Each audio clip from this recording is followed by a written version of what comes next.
Bonjour à toutes et à tous. Quel jour merveilleux que nous avons aujourd'hui où nous célébrons Pâques et nous célébrons la résurrection de Jésus-Christ. La Bible nous dit dans Luc chapitre 24, versets 5 à 8, « Pourquoi cherchez-vous parmi les morts celui qui est vivant? Il n'est point ici, mais il est ressuscité. Souvenez-vous de quelle manière il vous a parlé lorsqu'il était encore en Galilée et qu'il disait « Il faut que le Fils de l'homme soit livré entre les mains des pécheurs, qu'il soit crucifié et qu'il ressuscite le troisième jour. » Et elles se souvinrent des paroles de Jésus.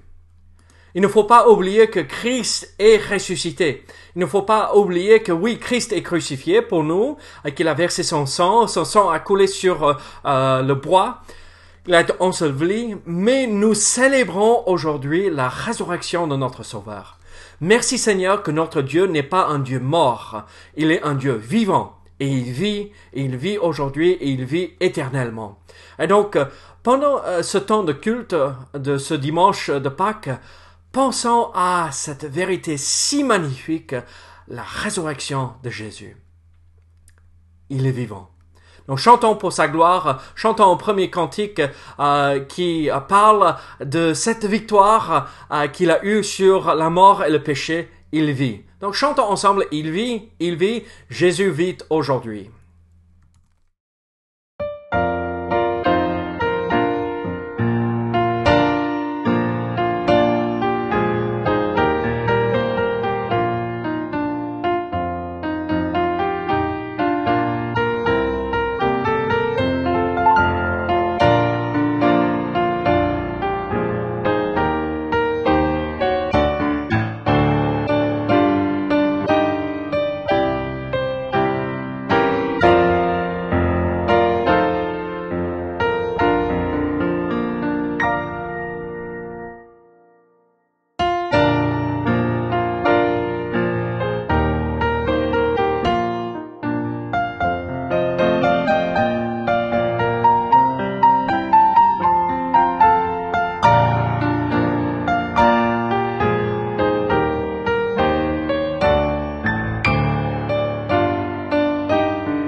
Nous allons chanter un cantique. On va tenter de chanter un cantique pour vous aujourd'hui. Et c'est un cantique que nous chantons à l'église de temps à autre qui s'appelle Parce qu'il vit. Et donc, ce cantique a été écrit par Bill Gaither et son épouse Gloria. Et c'était à un moment dans l'histoire très difficile. Il y avait la guerre de Vietnam qui se passait à ce moment-là. Bill était même tombé malade. Et il venait d'apprendre que son épouse attendait un bébé. Et donc, ils étaient un peu dépassés, débordés par les événements qui se passaient actuellement dans le monde et dans leur vie particulièrement. Et en réfléchissant sur la vérité que Jésus-Christ est vivant, ça leur a donné de l'espoir pour l'avenir. Et c'est parce que nous pouvons chanter « Jésus-Christ vint sur la terre pour guérir, aimer, pardonner ». Parce qu'il vit, je n'ai rien à craindre. Il est ressuscité et nous n'avons aucune raison de craindre l'avenir. Il est à nos côtés. Donc, chantez avec nous si vous connaissez ce cantique, Parce qu'il vit.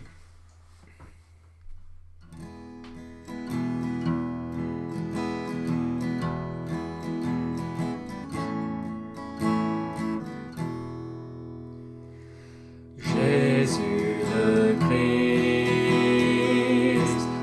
sur la terre pour guérir, mais pardonner. Il va mourir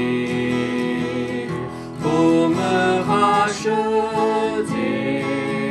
Le tombeau vide est le témoin que Jésus vit. Parce qu'il vit, je n'ai rien à craindre, mes lendemains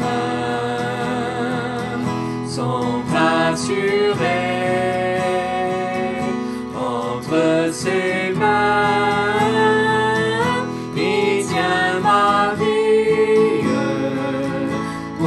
ce temps et l'éternité, je sais qu'il vit. God sent his Son, they called him Jesus. He came to love, heal and forgive. He lived and died to buy my pardon. An empty grave is there to prove my Savior lives.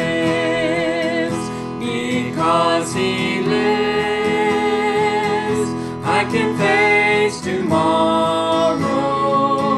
Because he lives, all fear is gone. Because I know he holds the future, and life is worth the living just because he lives. Avec Christ était crucifié,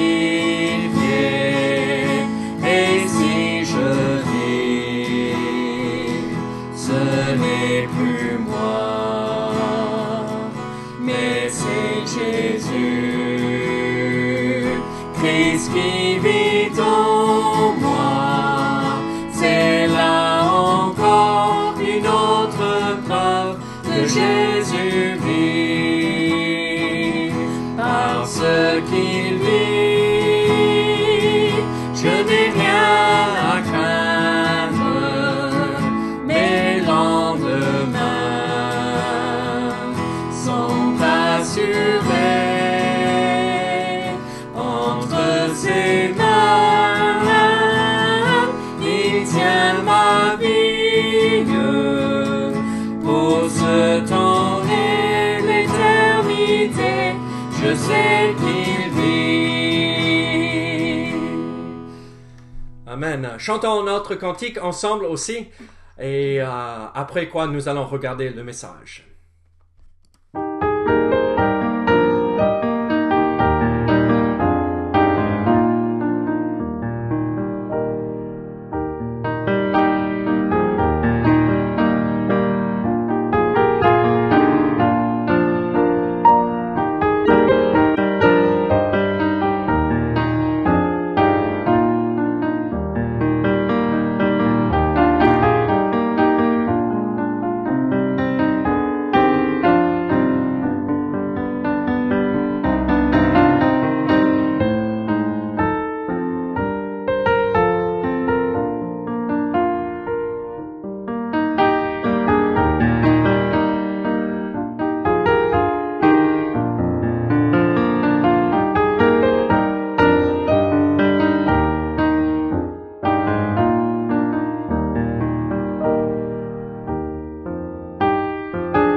Prenons la Bible maintenant et regardons un passage qui n'est pas forcément utilisé pour un message de Pâques en règle générale. Mais regardez, je vous invite à ouvrir votre Bible et regardez avec moi Jean chapitre 14. Jean chapitre 14 et nous allons regarder le verset 19 et certaines vérités qui découlent de ce que nous retrouvons ici dans ce verset. Donc Jean 14 verset 19. Qu'est-ce que la Bible nous dit? La Bible nous dit ceci: encore un peu de temps et le monde ne me verra plus. Mais vous me verrez, car je vis et vous vivrez aussi. Donc, la phrase ou la partie de ce verset qui est intéressante pour nous aujourd'hui à comprendre et de tirer quelques vérités de ce passage, c'est cette phrase où il dit « Car je vis et vous vivrez aussi ». Oui, Christ a été crucifié. Normalement, la tradition nous dit que nous célébrons ou nous nous rappelons de la crucifixion de Jésus le vendredi saint. Ça s'appelle communément le vendredi saint. Nous savons que Christ n'est pas crucifié le vendredi parce que on n'arrive pas à avoir 3 jours et 3 nuits dans le tombeau si Christ est crucifié le vendredi. Donc on comprend bien et le calendrier traditionnel ce n'est pas forcément quelque chose que nous respectons à la lettre, mais il est important de se rappeler de ces événements, surtout ces événements comme la naissance de Jésus à Noël, la Pentecôte quand le Saint-Esprit est descendu sur la terre et habité parmi les croyants et dans les croyants en permanence depuis ce moment-là. Donc c'est des jours importants pour nous dans notre vie chrétienne pour se rappeler de ces événements si importants.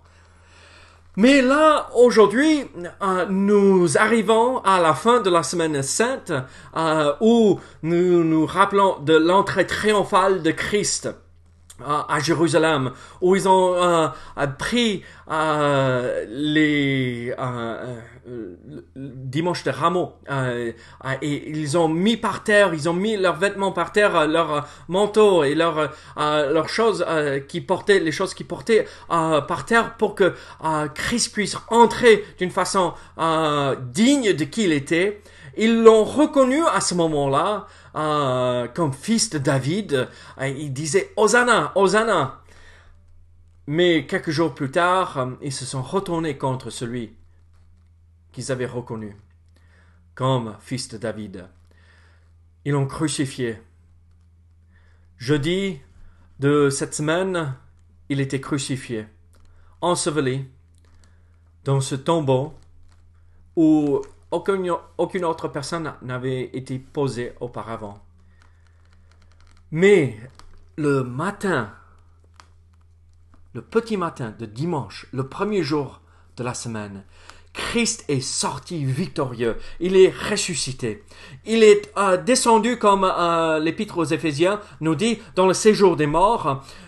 Il a annoncé la victoire à ceux qui attendaient dans le sein d'Abraham. Et ils étaient dans la joie d'entendre la victoire que Christ a eue sur le péché et la mort. Et il les a amenés au ciel pour être dans la présence de Dieu lui-même. Et donc, nous voyons tout au long de cette semaine des choses tristes, mais aussi des choses joyeuses parce que nous célébrons la résurrection. Et on arrive à ce passage dans Jean chapitre 14, verset 19, où nous voyons « Je vis et vous vivrez aussi ». La clé pour nous ici, pendant cette période ou ce dimanche de Pâques, c'est de comprendre ce que la résurrection de Christ nous offre ou peut nous apporter. En fait, Pâques est la fête la plus ancienne de toutes les fêtes religieuses, ou pas religieuses, mais chrétiennes. On ne célébrait pas Noël au début. On ne célébrait pas la Pentecôte au début.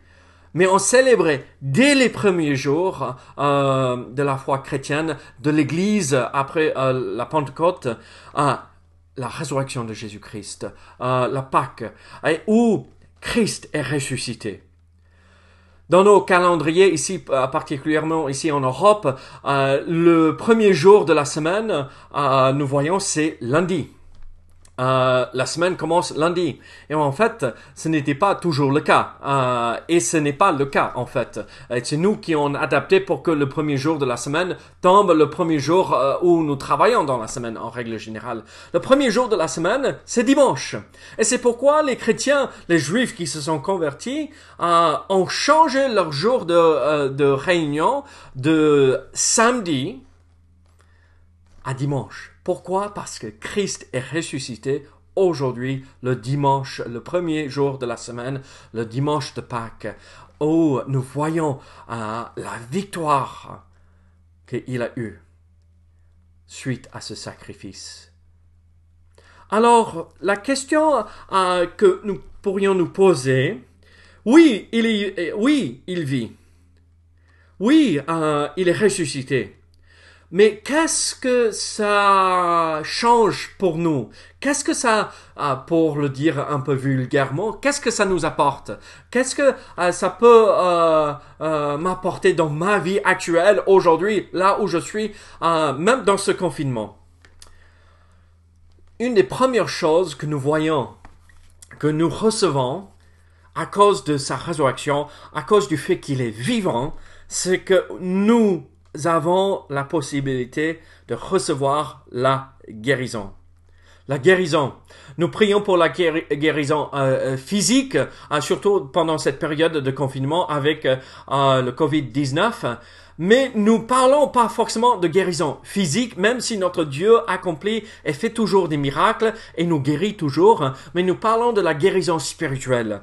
Cette possibilité de venir à Dieu, reconnaître que nous avons un grave souci avec le péché, se tourner vers Jésus-Christ et son œuvre qu'il a accomplie sur la croix, et passer notre foi dans le message de l'Évangile que nous avons vu juste il y a quelques semaines en arrière expliqué dans 1 Corinthiens 15, les premiers versets de ce chapitre. La mort de Jésus-Christ sur la croix, selon les Écritures, pour nos péchés. L'ensevelissement et la résurrection de Jésus-Christ 3 jours plus tard, selon les Écritures. Et donc, tout ce que ça comprend, placer sa foi, reconnaître notre besoin d'un sauveur et passer sa foi dans son œuvre accomplie sur la croix. Il y a une histoire qui relate la possibilité ou la réalité de la guérison spirituelle en Russie. Il y avait un homme qui s'appelait Sacha. Et il est entré et en fait, c'était un braqueur, un voleur. Et il est entré dans une église orthodoxe en Russie. Et il est allé pour voler des choses de l'église. Et en fait, il est passé par le toit. Et quand il essayait de passer par le toit, il est tombé. Il est tombé dans l'eau de l'église. Et vous savez, les cathédrales, les bâtiments d'église, surtout des églises catholiques et orthodoxes, étaient assez... c'est une hauteur assez importante. Et il est tombé, mais il n'est pas mort. Mais en tombant, il a fracturé ses jambes. Et là, toute sa vie est passée devant ses yeux. Il a repassé toute sa vie là, pendant qu'il était par terre, en train d'attendre la police. Et le temps qu'il attendait pour que d'autres personnes arrivent, pour qu'il le retrouve là, par terre, il ne pouvait pas se déplacer à cause de ses jambes fracturées. Il commençait à regarder les tableaux qui étaient accrochés au mur. Les inscriptions qui se retrouvaient sur les murs de l'église aussi. Et petit à petit, il s'est rendu compte qu'il avait besoin d'un grand changement dans sa vie. Suite à cet événement, il est rentré chez lui, il a cherché une Bible, il a commencé à lire, et il a rencontré Christ comme son sauveur personnel. Vous savez, parfois, la bureaucratie, ça bouge lentement. Il a été arrêté par la police, mais le tribunal n'a pas eu lieu très rapidement. Il a dû attendre pendant 1 an pour qu'il soit appelé pour s'expliquer devant le juge. Mais pendant cette période d'1 an, Dieu avait tellement opéré un changement tellement important dans sa vie que le juge a vu tout cela et ils étaient bouleversés. Un homme, un voleur, un braqueur était devenu un homme sage et saint. Dieu avait guéri son âme, Dieu l'avait changé et jusqu'au point où ils n'ont même pas condamné. Il n'avait pas de peine à purger. Ils l'ont laissé partir parce qu'il avait complètement changé sa vie. Peut-être vous aussi, vous vous sentez un peu comme ce Sacha. Vous avez emprunté une voie qui vous amène à la défaite. Et vous avez besoin de guérison. Venez à Christ et Christ peut vous guérir de votre problème de péché, de cette vie séparée de Dieu et vous rétablir et établir cette relation avec votre Dieu. Venez à lui. Donc, qu'est-ce que nous avons du fait que Christ est ressuscité, du fait qu'il est vivant, nous pouvons avoir la guérison. Mais ce n'est pas juste cela non plus. C'est aussi, nous pouvons avoir de l'espoir, l'espérance par rapport à l'avenir. Vous nous avez entendu chanter ce cantique parce qu'il vit. En fait, je vous ai relaté un peu l'histoire là. Et regardez, nous avons l'espoir. Dieu est toujours assis sur son trône. Dieu a vaincu la mort. Dieu a vaincu le péché. Nous avons la possibilité de vivre avec lui pendant toute l'éternité. Et nous avons cette heureuse espérance. Vous imaginez si votre père était le président de la France. Et en plus, l'homme le plus riche ici en France. On n'aurait rien. Il y aurait rien qui pourrait nous inquiéter. Si on a un petit pépin dans la vie, on appelle, hey papa, est-ce que tu peux m'aider? Le maire ne me donne pas l'accord pour que je construise un abri dans mon jardin. Oui mon fils, je vais l'appeler. Qu'est-ce qui va se passer?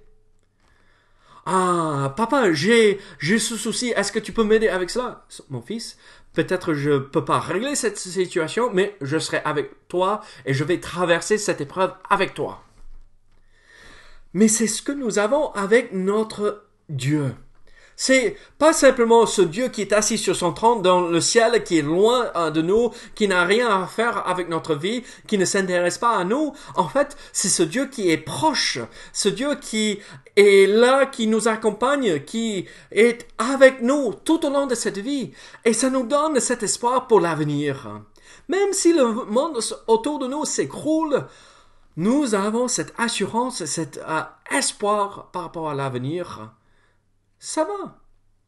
J'ai ma place auprès du Père un jour. J'ai tout ce qu'il me faut. Mon Père, c'est le plus riche de l'univers parce que c'est lui qui a tout créé, tout lui appartient. Donc mon Dieu est bon et il pourvoit mes besoins. Christ nous donne de l'espoir pour l'avenir. La vie peut être difficile ici-bas. Je le reconnais. Et regardez ce que nous traversons à l'instant. Mais en vue de l'éternité, qu'est-ce que c'est? Cette vie passagère que nous vivons aujourd'hui. Ce n'est rien. L'apôtre Paul nous dit aussi une autre chose que nous recevons du fait que Christ est ressuscité. Regardez Romains chapitre 4. Romains chapitre 4 et verset 25. Romains 4, verset 25.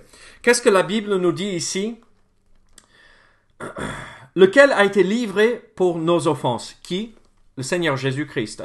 Le Seigneur Jésus-Christ a été livré pour nos offenses et est ressuscité pour notre justification. Vous êtes peut-être en train de me dire, mais David, qu'est-ce que tu veux dire? C'est Pâques, David. On veut parler du chocolat, on veut parler des œufs en chocolat, on veut faire des chasses aux œufs.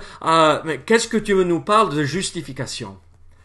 C'est même plus important que le chocolat Kinder, cette offre que vous avez offert ou que vous avez caché pour vous derrière pour que les enfants ne trouvent pas et que vous gardez pour vous-même. Voici ce qui est même plus important.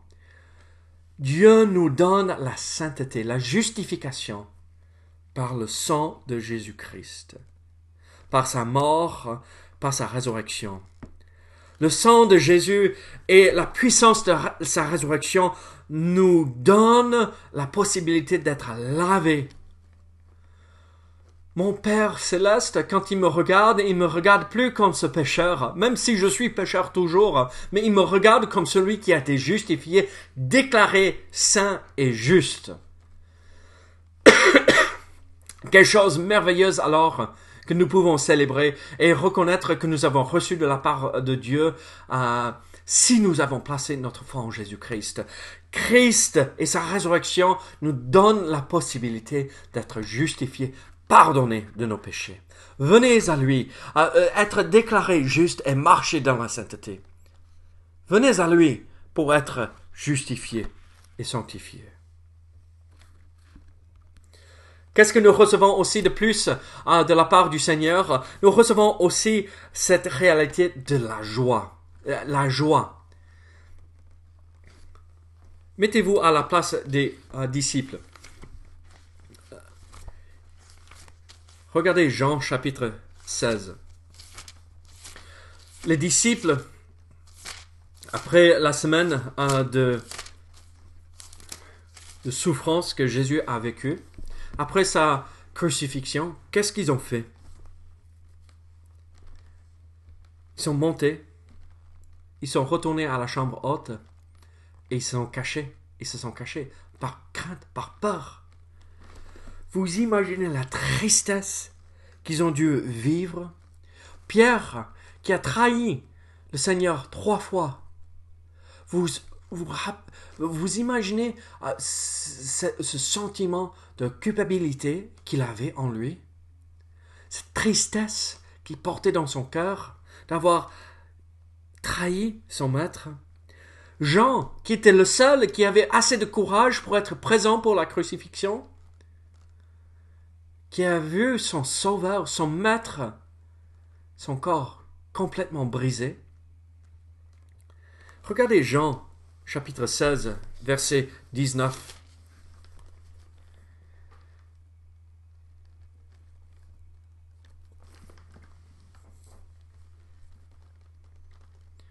Jean 16, 19. Jésus connut qu'ils voulaient l'interroger, et il leur dit, « Vous vous questionnez les uns les autres sur ce que j'ai dit. Encore un peu de temps, et vous ne me verrez plus. Et puis encore un peu de temps, et vous me verrez. En vérité, je vous le dis, vous pleurerez, et vous vous lamenterez. Et le monde se réjouira. Vous serez dans la tristesse, mais votre tristesse se changera en joie. » Regardez verset 22. « Vous donc aussi, vous êtes maintenant dans la tristesse, mais je vous reverrai et votre cœur se réjouira, et nul ne vous ravira votre joie. » La tristesse qu'ils ont vécue à cause de la crucifixion. Mais vous imaginez la joie qu'ils ont eue quand ils ont compris que Christ était ressuscité. Vous imaginez quand Pierre et Jean ont couru vers le tombeau le matin, où ils sont entrés, ils se sont penchés pour regarder à l'intérieur, ils sont entrés pour voir, et le corps de Christ n'était plus là, ils avaient compris que Christ était ressuscité. Vous imaginez la joie dans le cœur des femmes qui étaient là pour terminer la préparation du corps de Christ. Elles avaient amené avec elles tout ce qu'il fallait pour finir la préparation pour l'ensevelissement de Christ, et elles arrivent. elle se souciait, mais où est le corps de Christ? Et elle voit ce qu'elle pense était le jardinier. Et où avez-vous posé, où ont-ils posé le corps de Christ? Et en entendant sa voix, ils ont compris que c'était le Seigneur. La joie qui était là. Nous avons reçu ceci, la possibilité de la guérison, l'espérance, la justification, la sainteté, la joie. Mais regardez Philippiens chapitre 3, nous voyons une autre chose que nous recevons, le fait qu'il est vivant. Philippiens chapitre 3, verset 20. Qu'est-ce que nous recevons?